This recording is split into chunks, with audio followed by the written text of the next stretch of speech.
Good evening, ladies and gentlemen, and welcome to a different episode of the Dojo. We aren't spotlighting a character or any sort of mechanics, but today we will be looking at something a little bit different. We'll be looking at the software I use to make these videos. SHAREfactory, a free app downloadable for any PlayStation 4, so long as you have the space. So, if you're wondering why I don't use normal software like Final Cut or Premiere Pro, which I normally use the second one if I had it, the reason why is because I actually do not possess anything like an Elgato gaming card, although I really want one, and all of that. So, with the PS4's native ability to capture videos of up to 15 minutes apiece, I've been able to say, you know what? Let's show the people how I make my videos. And we'll be using a trailer example for a very famous Mortal Kombat character whose name I will not say because you'll be seeing quite a lot of her in this episode of the Dojo, even though it's not her turn for a proper one yet. Anyways, let's jump right in. We're going to start with all of your options here. You've got new project or my projects in case you want to go back, but we're going to just make a new project. From here, we've got themes. These themes are very important because they come with your intros, your title cards, and your outros. You'll see these on a lot of my videos, so with the PlayStation 20th anniversary having a boatload of these sorts of things, you can kind of imagine how it's going to go. But because this is a trailer, I'm not actually going to use any of them. And you can just click on a theme thing to just straight remove them and preview them with the R2 button in order to see, oh, this is what I want, or no, I don't want that. That doesn't make any sense. So I will remove them and my face, and then we will get to the meat of this analysis, how SHAREfactory works. It's worth noting, too, that you can actually download new themes from the menu that you can do My Project from, and rename your projects, as I rename it from PlayStation 20th to Melina Takes a Bite. Yes, this trailer is going to be for Melina. Can't seem to get away from that toothy girl. But anyways, you couldn't see it, but I was actually typing the name in.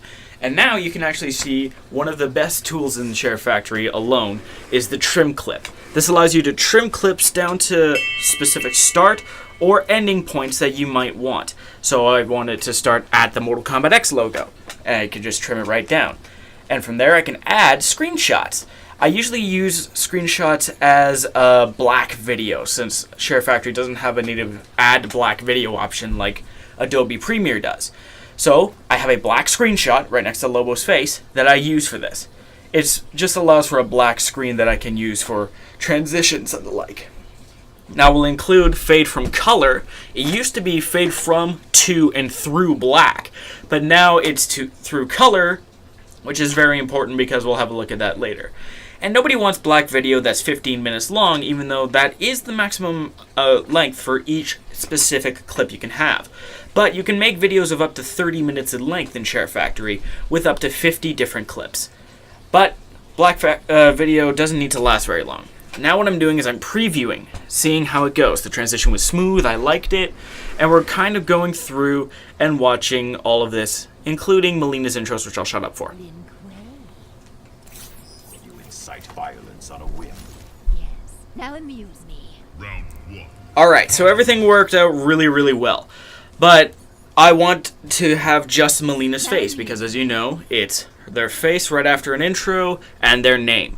So what I do is I kind of position it in the right spot, and then I can actually go in, assuming I get there soon. Or am I splitting here? Nope, I'm showing off how you can actually move it. You can move through a lot with the right stick or the touchpad, very specifically with the D-pad, or press L1 and R1 to get to the ends of specific clips.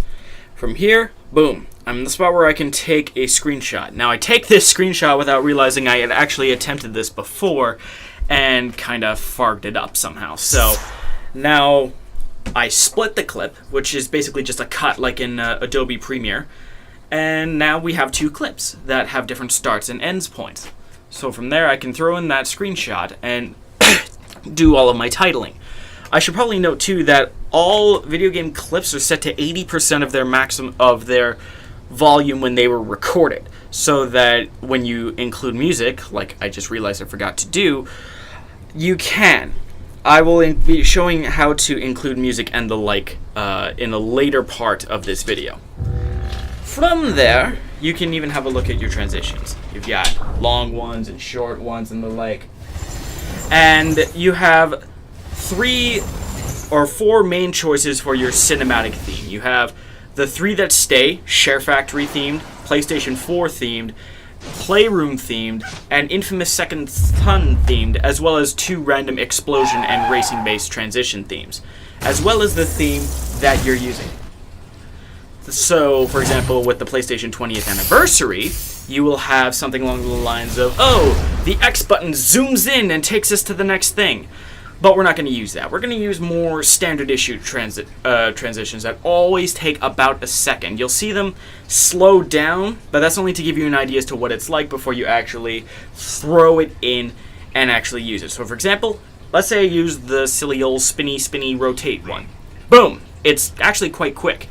The only drawback to these transitions is that SHAREfactory doesn't actually allow you to change the speed of the transitions, but you can change a lot of other things, like this fade through transition. Let's quickly trim that down so that we don't actually have to worry about it, and I will explain more in just. Apologies for the random cut. There was something that was bugging me that I had to deal with. Now that we are in this sort of system where we have our transitions, we can trim down the screenshot so her face isn't on there for that long. As much as everybody loves Melina, it's worth noting that we don't want it to be too long, otherwise it doesn't really attract attention. Trailers are supposed to get you excited, and they're not supposed to be too long, which is why I kind of follow a rule, no longer than 2 minutes for a trailer. Although I do kind of break the rule a couple of times, I try to keep them as short as possible so that you're not just sitting there going, okay, so this guy revealed this, and this. I'm not gonna have to watch that video anymore. Batman vs Superman. Sorry. Seriously, while we're showing off these awesome stickers that you can actually use, or filters, or different layouts for the video, or text, can we just talk about that fact that there are way too many damn trailers for that movie that are more than 3 minutes long? It's kind of nuts. But with these text options, you have small, medium, and large options. And usually you want the large ones if you want to do something like a trailer. Like I'm typing in all caps, Melina, in the PlayStation 20th anniversary font. The themes font is always on the top. And you can actually see it's right there. Now, overlays and stickers and the like kind of have an interesting property that I'll be showing right now. The first sticker on the top left is always your PSN avatar theme. So, for example, mine is Alex Mercer. Boom, there's Alex Mercer. And all of a sudden, Melina's face is Alex Mercer's. But it doesn't show up right away. We can zoom through. There's the text. And there's my avatar covering her face. But say we did that by accident, we didn't want to. We go into Edit Overlays. And then you have to move until right when you can see it. Then you can select and transform and change the opacity and the like. But I just straight delete it because I don't want too many assets on a video at one time, because it can sort of mess with the render times if there's too much going on at any given time.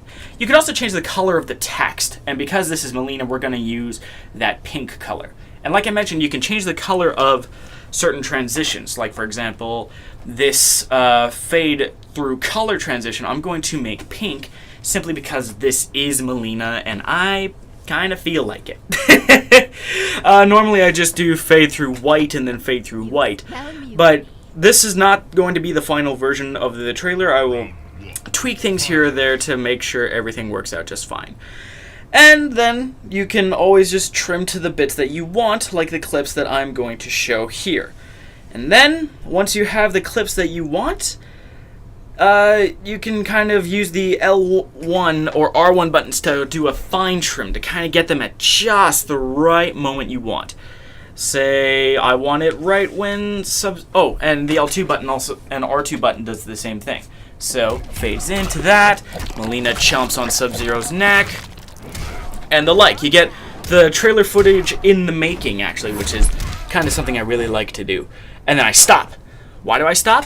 Because remember, we got to keep people entertained, as this is supposed to be a showcase of something. So we split the clip, and then we I explained something odd about SHAREfactory. Say I put a transition. Although I kind of bugger it up, so I'm going to skip through that. Give me just a There we go. I used the wrong sort of transition to kind of explain it. But let's say you want to delete a clip, like you reasonably do. Say it's not working out for you. All you have to do is split and then delete. Except it also deletes the transition, so you need to be wary of that. Also, when you trim a clip, you can't do a sort of multi-trim where you trim to a spot, then trim to a spot, then trim to a spot. You can only trim to one spot and then add multiple clips at any given time. And this is kind of a laborious, slow process, and I don't want to keep you guys waiting too long, so I will be cutting to certain aspects that I want to point out, rather than talking about the same thing over and over and over again and putting you to sleep. Just something that probably would not be advised if you're watching this video on your phone in class, which you shouldn't be doing. Anyways, I'll be back in a flash. Sorry I'm late. But anywho, you can sort certain clips if you want to choose them by different games if you're looking for specific game clips. Say you want to throw a God of War clip in there for whatever reason. But we're just going to go with the most recent one and try and just basically re-add that clip that we're using, because I used the same 3 fights over and over again in different specific points for my trailers, just to keep them nice and short. Although I do sometimes try to expand it to 4 if I feel that a 4th fight that I did have had enough variation and showed off something cool enough that I'm like, okay, I'll do that and throw it in there just because I can. And that is really all there is to it, and I will be explaining a little bit more about how to add music into your videos. As a quick warning though, some tracks might be a little more quote-unquote dangerous than you would expect, and I'll explain why when I get the chance. I should also quickly point out how to save your work. Press the options button and click save. You can also do this to set certain thumbnails in case you're making way too many projects like I am and you have so many projects that you don't know what to do with. The thumbnails act as kind of unique identifiers, and you can sometimes use them when you post them to YouTube, but YouTube doesn't seem to work like that. Now, when you go to add music, you can add your own tracks through a USB drive if you make a folder on it called SHAREfactory, and then add another folder on there called Music. From there, you should be good to go. You need to be capital S in Share and all capitals Factory. What you're listening to right now is, as far as I know, the copyright-free music that you can use. But I usually don't use these. Instead, I like to use songs that, like Abracadabra and Space Oddity, songs that you've actually heard of before, in order to, give the characters a bit of a sort of grounding in music that you can actually listen to. But using the copyright-free stuff kind of lets you play it safe if you're not planning on making themed, showcase videos like Fatality Friday or Shoryuken Saturday. If you're just making random videos, I'd suggest going with these. You can find a lot of different ones that I'm actually playing with right now. And we will just quickly skip through and start talking about how to add and edit music. And now that we've added our music, you might be looking at this and go, "Whoa, it's way too long." What happens if our if our music's too long? You get this. I call it the dreaded cut thing, because if you see this symbol, your video is going on for too long and you need to dial back on the music, which you can just split and trim and all the like, just like you would any sort of clip. You can extend it beyond if you want, but it's, not recommended. But it is also worth noting that you can also move your songs back and forth. If you have multiple songs and you want to change the placement, you can by using the right stick to move them and tapping L1 or R1 to kind of shift their places once they come into contact with another song. You can't do this with movie clips, unfortunately, but it is still worth noting. This will have to wrap it up for now because SHAREfactory only allows like a 15-minute limit on commentary and the like. So if you have any questions about SHAREfactory, please post them in the comments. I will answer them as soon as possible. Thank you for watching, and as always, DFTBA.